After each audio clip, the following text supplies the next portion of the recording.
வணக்கம் ஃப்ரெண்ட்ஸ். ரீசெண்டாக ஒரு கன்சல்டேஷன் பார்த்தேன். அந்த அனுபவத்தை இங்கே ஷேர் பண்ணலான்னுக்கிறேன். முக்கியமாக இந்த ஜாதகத்தில் 7ஆம் வீட்டில் இருக்கிற சனி எதை மாதிரி திருமண வாழ்க்கையில் எப்படி ஒரு தாக்கத்தை ஏற்படுத்தியிருக்குன்றத ஒரு இன்ஃபர்மேஷன் இங்கே ஷேர் பண்ணலான்னு வந்திருக்கிறேன். இது ஒரு பெண் ஜாதகம். இவங்க பிறந்த தேதி 21/10/1975. பிறந்த ஊர் பரவூர், மாநிலம் கேரளா. பிறந்த நேரம் 1:30 PM. இப்போ இவங்க அப்ராடில் ஒர்க் பண்ணுறாங்க. இவங்க பிறந்த லக்னம் மகர லக்னமாக இருக்குது. பிறந்த ராசி மேஷ ராசியில் பிறந்திருக்காங்க. அப்புறம் பிறந்த நட்சத்திரம் பரணி நட்சத்திரத்தில் பிறந்த நட்சத்திரம் பரணி. ஓகேங்களா? எப்பவுமே ஜாதகத்தை பார்க்கும்போது நம்ம லக்னத்தை பார்க்கணும். அதுக்கப்புறம் லக்னாதிபதி பார்க்கணும். லக்னத்தில் எந்த கிரகமும் இல்லை. லக்னம் 17 டிகிரி வந்துருக்குது. லக்னம் எம்டியாக இருக்குது. லக்னாதிபதி சனி 7ஆம் பாவத்தில் இருக்கார். ராசி சாட்டில் சனி கடக ராசியில் இருக்கார். பகைன்ற ஒரு ஸ்தான பலத்தில் இருக்கார். பாவ ரீதியாகவும் அவர் 7ஆம் பாவத்தை தான் இயக்குறாரு. இங்கே 7ஆம் பாவத்தில் சனி திக்பலம் அடைகிறாரு. லக்னாதிபதி 7ஆம் பாவத்தில் திக்பலம். அதனால் சனி இங்கே ஸ்தான பலத்தில் பகையானாலும் மறைமுகமாக அவருக்கு திக்பலம் கிடச்சி அவரால் செயல்படக்கூடிய தன்மையில் நல்லதாக இருக்கார். ஓகேங்களா? ரெண்டாவது, இந்த சனி லக்னாதிபதி மட்டும் கிடையாது, அவர் தனாதிபதியும் அவர் தான். தனம், குடும்பம், வாக்கு, லிக்விட் கேஷு, பேங்க் பேலன்ஸ், ஒருத்தரோட முகத்தை குறிக்கிறது, ஒருத்தரோட ஆம்பிஷன்னு, எஃபர்ட்டு, இது எல்லாருக்கும் அதிபதி சனி தான். லக்னத்துக்கு அவரே பொறுப்பேற்றார், தனஸ்தானத்துக்கு அவரே பொறுப்பேற்றார். அதன் பிறகு 3-12 உடைய குரு ஆட்சியாக மீனராசியில் ஆட்சியாக இருக்கார். 25 டிகிரியில் இருக்கார். குரு இங்கே வக்ரமாக இருக்கார். 3-12 உடையவர் வக்ரமாக இருக்கார். எப்பவுமே கிரகம் வக்ரமாச்சுன்னா அந்த கிரகத்தோட காரகத்துவத்துக்கு அடையிறதுக்கு ஜாதகர் ரொம்ப எஃபர்ட் போட்ட பிறகு தான் ஒரு எஃபர்ட் போட்டு அதன் பிறகு தான் அதோட காரகத்துவமே கிடைக்கும். ஐ மீன் சக்ஸஸ் எஃபர்ட் போட்டால் தான் கிடைக்கும். ஈஸியாக கிடைக்காது. ஏகப்பட்ட முயற்சிகள் போட்டு கொஞ்சம் டவுன்ஃபாலாக இருக்கும். முதல் முயற்சி ஜெயிக்க முடியாது. பல முயற்சிகள் செய்து அதன் பிறகு தான் அவங்க வெற்றி அடைய முடியும். இதுதான் வக்ரம்னா இது தான்.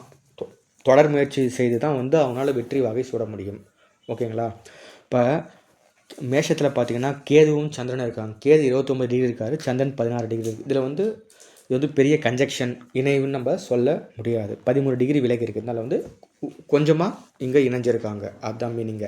மேஷத்தில் சந்திரன் சமம்ன்ற ஒரு ஸ்தான பலத்தில் இருக்கார். கேது இங்கே பகையாக இருக்கார். அதன் பிறகு செவ்வாய் மிதுனத்தில் பகையாக இருக்கார். 7 டிகிரி இருக்கார். செவ்வாய் இந்த லக்னத்துக்கு 4க்கும் 11க்கும் உடையவர். 4ஆம் வீடுக்கு 11ஆம் வீட்டுக்கு அவருடைய அதிபதி. பாதக அதிபதியாகவும் அவரே செவ்வாய் வர்றது. சரலக்னத்துக்கு 11ஆம் வீடு பாதகஸ்தானம். பாதக அதிபதியாக செவ்வாய் வராரு. 6ஆம் பாவத்தில் பகையாக இருக்கார். பொதுவாக 6ஆம் பாவத்துக்கு செவ்வாய் கரெக்டாக ஃபிட் ஆவார் ஏன்னா 6ஆம் பாவம் கடன், நோய், எதிரி, வம்பு, வழக்கு, பிரச்சனை, கோர்ட்டு கேஸு, வில்லங்கம், போட்டித் தேர்வில் வெற்றி பெறுவது, கடினமான முயற்சி, ரெகுலராக பண்ணுற ஒர்க்கு, இது எல்லாமே 6ஆம் பாவம் தான். அப்புறம் நம்ம ஒர்க் பிளேஸு, கலீகு, இவங்களாம் செவ்வாய் குறிக்கும். இது 6ஆம் பாவத்தில் செவ்வாய் இங்கே கரெக்டாக ஃபிட்டாக இருக்கார். பகையாக இருந்தாலும் இந்த செவ்வாயால் அந்த இடத்துல கிடைக்கக்கூடிய தீய பலன்களை செவ்வாயால் சமாளித்து வெற்றி கொள்ள முடியும். ஏன்னா லாபத்துக்கு அதிபதியும் செவ்வாய் தான். அம்மாவுக்கு அதிபதி, வாகனங்களுக்கு அதிபதி செவ்வாய் தான். நிலம், தோட்டம், இது எல்லாத்துக்கும் அதிபதி செவ்வாய் தான்.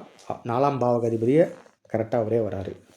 சனி லக்னாதிபதி 7ஆம் பாவத்தில். 7ஆம் பாவம் திருமணம், பார்ட்னர்ஷிப், பிஸ்னஸ்ஸு, சமுதாயம், உடலோட பாதி பகுதி, இந்த சொசைட்டியில் நம்மளுக்கு கிடைக்கிற மரியாதை, இது எல்லாமே 7ஆம் பாவம் தான். அங்கே சனியாக இருக்கார்.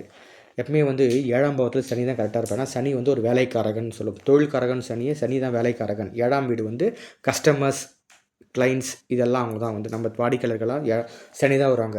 சனினா ஒரு வேலை செய்கிறவர் போயிட்டு எல்லாத்துக்கும் இறங்கி வேலை செய்வார். அந்த இடத்துல சனி கரெக்டாக இருக்கும். இறங்கி வேலை செய்கிறதுக்கு சனி இங்கே பர்ஃபெக்டாக இருப்பார். பகையானாலும் திக்பலம் என்ற மறைமுகமான ஒரு பலத்தில் அவர் இங்கே ஸ்ட்ராங்காக இருக்கார்.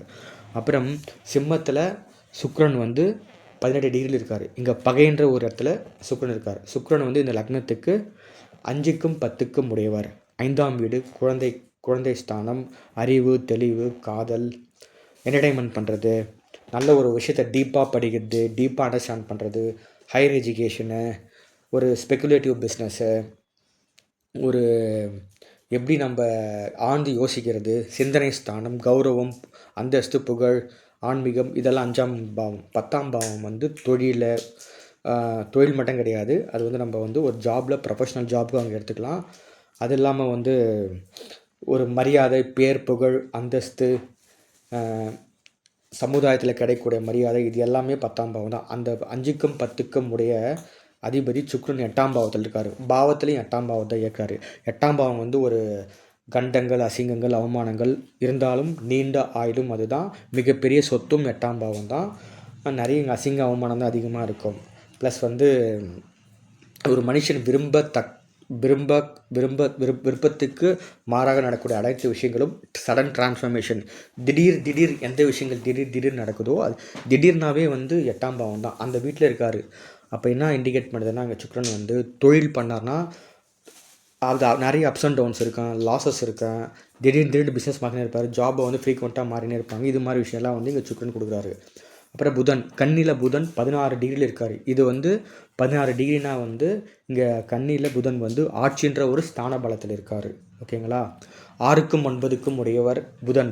புதன் தான் எங்கே 6ஆம் அதிபதி ப்ளஸ் 9ஆம் அதிபதி, பாக்கியாதிபதி. தந்தை ஸ்தானம், பாக்கியஸ்தானம், நீண்ட தூர பிரயாணம், house of luck, foreign settlement, ஜாபுக்கு, இதுக்கு எல்லாமே சனி. இது எல்லாம் புதன் தான். இது கன்னி வந்து நம்ம ஒரு உபயராசின்னு சொல்லுவோம், பூமி ராசின்னு சொல்லுவோம். ஓகேங்களா? 10ஆம் பாவத்தில் ராசி கட்டத்தில் 10ல் ராகுவும் சூரியனே இருக்காங்க. ராகு 29 டிகிரி இருக்கார், சூரியன் 3 டிகிரி இருக்கார். சூரியன் இங்கே நீச்சமாக இருந்தாலும் லக்னத்துக்கு 10ஆம் ராசியில் இருக்கார். ராசி கட்டத்தில் திக்பலத்தோடு இருக்கார். இங்கே நீச்சமானாலும் சூரியன் ஸ்தான பலத்தை இழந்தாலும் இன்னொரு முக்கியமான பலமாக என்று சொல்லக்கூடிய திக்பலத்தில் இருக்கார். அதனால் நீச்சமானாலும் அவரால் செயல்பட முடியும். அவரால் வந்து ஓரளவுக்கு வந்து நல்ல ஒரு விஷயத்தை கொடுக்க முடியும். காரணம் வந்து ஒரு 10ஆம் பாவத்தில் திக்பலமாக இருக்கார். ஓகே. ஆனால் ஒரு 8ஆம் அதிபதி லக்னத்துக்கு அவர் தான் வந்து ஒரு ஆயுட்காலத்தை அவர் தான் தீர்மானிப்பார். அவங்களோட லைஃப் ஸ்பேன் முழுக்க அவர் கையில் தான் இருக்கும். அந்த அசிங்க அவமானங்கள், கண்டங்கள், விபத்துக்கள், மிகப்பெரிய சொத்து, ஒரு இன்ஹெரிட்டன்ஸ் சொல்லக்கூடிய மூதாதையரோட சொத்து, அப்புறம் இந்த பினாமியாக இருக்கிறது, இன்னொருத்தருக்கு இன்னொருத்தரோட அந்த உயில், இன்சூரன்ஸு, கிராஜுவிட்டி, பென்ஷன், இது மாதிரி சம்மந்தப்பட்ட பணங்கள், உழைக்காத வருமானத்துக்கெல்லாம் 8ஆம் பாவம் தான். அந்த அதிபதி 10ஆம் பாவத்தில் இருக்கிறதுனால வந்து இன்னொருத்தரோட பணம் இவருக்கு வரத்துக்கு வாய்ப்பு உண்டு, இன்னொருத்தரோட சொத்து இவருக்கு வரத்துக்கு அங்கே வாய்ப்பும் உண்டு. ஓகேங்களா?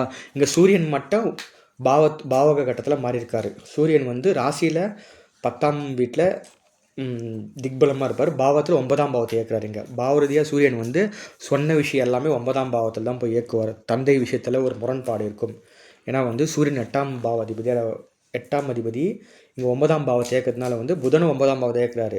சூரியன் வந்து என்னென்னா வந்து அப்பாவோட ஒரு டிஸ்டர்பன்ஸ் இருக்கும். அப்பாவுக்கும் மகனுக்கும் மகளுக்கும் எப்பவுமே வந்து ஒரு கருத்து வேறுபாடுகள் இருந்து கொண்டே இருக்கும். இது தலைவிதி. மகர லக்னத்தில் பிறந்தவர்களுக்கு இது வந்து மோஸ்ட்லி இப்படி தான் இருப்பாங்க. வந்து அது 9ஆம் பாவத்திலே கரெக்டாக ஆக்டிவேட் பண்ணதால அப்பாவோட மிஸ் அண்டர்ஸ்டாண்டிங் நிறைய வரும். ப்ளஸ் லாங் டிஸ்டன்ஸ் ட்ராவல் இருக்குது. நல்ல கோவில் குளத்துக்கு போவாங்க. நல்ல ஒரு லக்கில் அமைத்து வாய்ப்பு இருக்குது. ஃபாரின் ட்ராவல் நிறைய இருக்கும். ப்ளஸ் வந்து இங்கேயும் வந்து உழைக்காத வருமானம் இங்கே வரத்துக்கு நிறைய வாய்ப்புகள் உண்டு. இப்போ அதே மாதிரி நவாம்ச கட்டத்துக்கு போனீங்கன்னா வந்து நவாம்ச லக்னமாக வந்து இருக்குது வந்து மிதுன லக்னமாக இருக்க நவாம்சத்தில் அங்கே ராசி. இப்போ இது பெஞ்சாதகமாக இருக்கிறது வந்து ராசிக்கு 7ஆம் அதிபதி சந்திரன் ப்ளஸ் செவ்வாயை பார்க்கணும். 2 பேரில் யார் பலன் பார்க்கணும். இங்கே வந்து சந்திரனே பலமாக இருக்கார் செவ்வாயை விட. இப்போ நவாம்சத்தில் சந்திரன் எந்த வீட்டில் இருக்காருன்னு பார்க்கணும். சந்திரன் வந்து சிம்ம ராசி இருக்கிறதுனால சிம்ம ராசி இருக்கார். ஆனால் வரக்கூடிய கணவர் வந்து ஒரு ஆதிக்கம் செலுத்தக்கூடிய இருப்பார். ப்ளஸ் இது மாதிரி குணத்தில் இருப்பார். வந்து அந்த சூரியனோட குணம் மொத்தமாக இருக்கு. நான் தான் எல்லாமே, நீ தான் எல்லாமே, நான் சொல்கிறது தான் நீங்கள் கேட்கணும். அந்த டாமினேட்டிங் நேச்சர் இயல்பாகவே இருக்கும். ஓகேங்களா? இப்போ நவாம்சத்தில் வந்து சுப வர்க்கமின்மை இருக்கிறது வந்து பார்த்திங்கன்னா வந்து எந்த கிரகம் பார்த்திங்கன்னா வந்து புதன் வந்து சுப வர்க்கமின்மை இருக்கார். நல்லா இருக்கார். உள்குணம் நல்லா இருக்குது. அதே மாதிரி செவ்வாயும் கேது வந்து தனுசு ராசி இருக்காங்க. இதுவும் வந்து நல்ல ஒரு அவங்களோட கேரக்டர் நல்லா இருக்குன்னு சொல்லக்கூடியது தான். இங்கே இப்போ பார்த்திங்கன்னா இந்த அம்மாவுக்கு நடப்பு தசை வந்து ராகு தசை, கேது புக்தி. ராகு தசை 18/7/2014 ஸ்டார்ட் ஆகிருக்குது. கேது புக்தி வந்து 5/2/2026 முடியுது. இப்போ ராகு பாவரீதியாக 10ஆம் பாவத்தை இயக்குது, கேது பாவரீதியாக 4ஆம் பாவத்தை இயக்குறது. அடுத்த வரக்கூடிய புக்தி வந்து சுக்கிர புக்தி, சுக்கிரன் வந்து 8ஆம் பாவம் 5க்கும் 10க்கும் முடியும் 8ஆம் பாவத்தில் இருக்கார். அது முடிஞ்ச பிறகு சூரிய புக்தி 2029 டிசம்பர் மாதம் சூரிய புக்தி முடியுது. இப்போ இவங்களுக்கு திருமண வாழ்க்கையை பற்றி நம்ம பேசலாம். இந்த அம்மா வந்து இவங்களுக்கு எப்பவுமே வந்து 7ஆம் பாவத்தில் சனி இருந்துச்சுன்னா நம்ம ஜோதிட விதி என்னென்னா வந்து வரக்குற கணவரோ மனைவியோ வந்து வயதில் ரொம்ப மூத்தவராக இருப்பார், இல்லைனா அதுக்கு ஆப்போசிட்டாக இருப்பாங்க. வயதில் நம்மளோட சின்ன பையனோ சின்ன பொண்ணோ கல்யாணம் பண்ணிக்கிட்டு தான் இருக்கும். இப்போ இந்த மேடமோட இவங்க ஹஸ்பண்ட் வந்து 7 வருஷம் சின்னவர். பார்த்தீங்களா, ஒன்று வயசுலேருந்து ரொம்ப வயசானவங்க 10-15 வயசு அதிகமாக வரவங்கள கல்யாணம் பண்ணிக்கிறாங்க, இல்லைனா வந்து சின்ன பையன் கல்யாணிக்கிற சூழ்நிலை வருது. இவங்க ஹஸ்பண்டு இந்த அம்மாவோட 7 வருஷம் வந்து சின்னவர். ஓகேங்களா, இதுதான் முக்கியமாக. சனி வந்து 7ஆம் பாவத்தில் இருந்தால் இது மாதிரி ஒன்று. அதே மாதிரி சனி வந்து வேற்று மதம் வேற்று கலாச்சாரம் வேறு மொழி பேசுகிறது தான் சனி. இப்போ இவங்க வந்து கேரளாவை சேர்ந்தவங்க. இவங்க ஹஸ்பண்டு வந்து பார்த்திங்கன்னா வந்து அவர் வந்து நார்த் இந்தியன் வந்து கரெக்டாக பார்த்திங்கன்னா வேற்று ஜாதி மாறுறாங்க.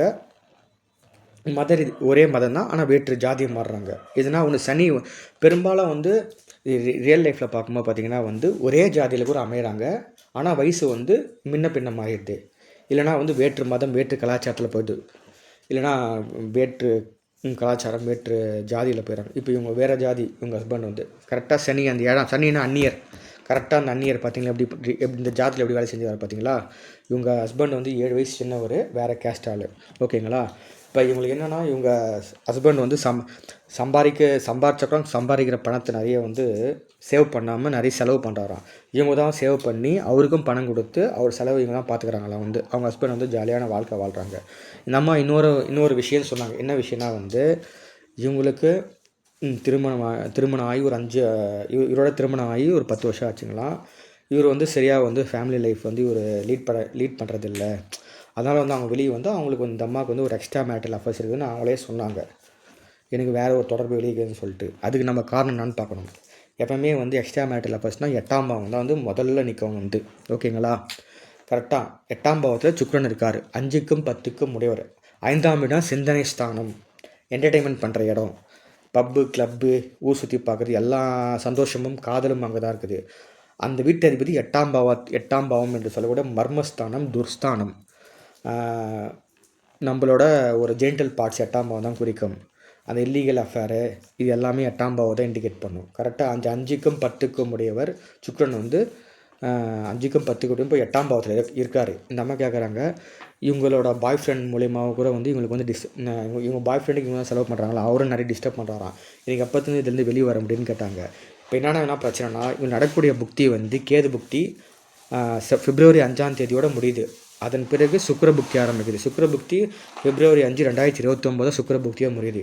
இதுலேருந்து எப்போ இவங்களால் முழுசாக வெளியே வர முடியும்னு கேட்டிங்கன்னா வந்து இந்த சுக்கிரனோட புக்தியிலேருந்து வெளியே வரத்துக்கு வாய்ப்பே கிடையாது. ஆனால் சூரிய புக்தியில் 2029 செப்டம்பர்லேருந்து இதுலேருந்து அவங்க வெளியே வரத்துக்கான வாய்ப்புகள் நிறையவே உண்டு. நல்லா அடுத்த கேட்டாங்க, எப்போ தான் இந்த எக்ஸ்ட்ரா மேட்டர் ஆப்பர்ஷன் எப்போ நான் வெளியே வர முடியும். என் ஹஸ்பண்ட் வந்து நான் தான் செலவு பண்ணிக்கிறேன், அவர் ஜாலியாகவே இருக்கார். அதுக்கு பார்த்திங்கன்னா காரணம் வந்து வயசில் சின்னவன் சனி. ஒரு சனி 7 இருந்துச்சுன்னா தன்னோட அதிகமான வயசை பையனை கல்யாணம் பண்ணிக்கோங்க, இல்லை தன்னோட சின்னவங்களை கல்யாணம் பண்ணிக்கோங்க. அதே மாதிரி இந்த எக்ஸ்ட்ரா மேட்டல் அஃபேர்ஸ் போய் 8ஆம் பாவம் அதுவும் எப்படி வேலை செய்யுது பார்த்தீங்களா. இதாங்க நண்பர்களே, இந்த அனுபவத்தை நான் உங்கள்கிட்ட ஷேர் பண்ணலான்னு விருப்பப்பட்டேன். நீங்கள் நான் ஷேர் பண்ணிக்கினேன். யாராவது இந்த வீடியோ பார்க்குறவங்க வந்து இந்த சேனலை சப்ஸ்கிரைப் பண்ணுங்கள், லைக் பண்ணுங்கள். உங்களுக்கு கன்சல்டேஷன் பார்க்க விருப்பம் இருந்துச்சுன்னா இந்த என்னோடய வாட்ஸ்அப் நம்பரை நான் ஷேர் பண்ணிக்கிறேன். நீங்கள் வாட்ஸ்அப் நம்பர் மூலமாக கான்டாக்ட் பண்ணுங்கள். ஃபீஸ் வந்து ஒரு நார்மலான ஃபீஸ் தான் நான் இங்கே சார்ஜ் பண்ணுறேன். நன்றி.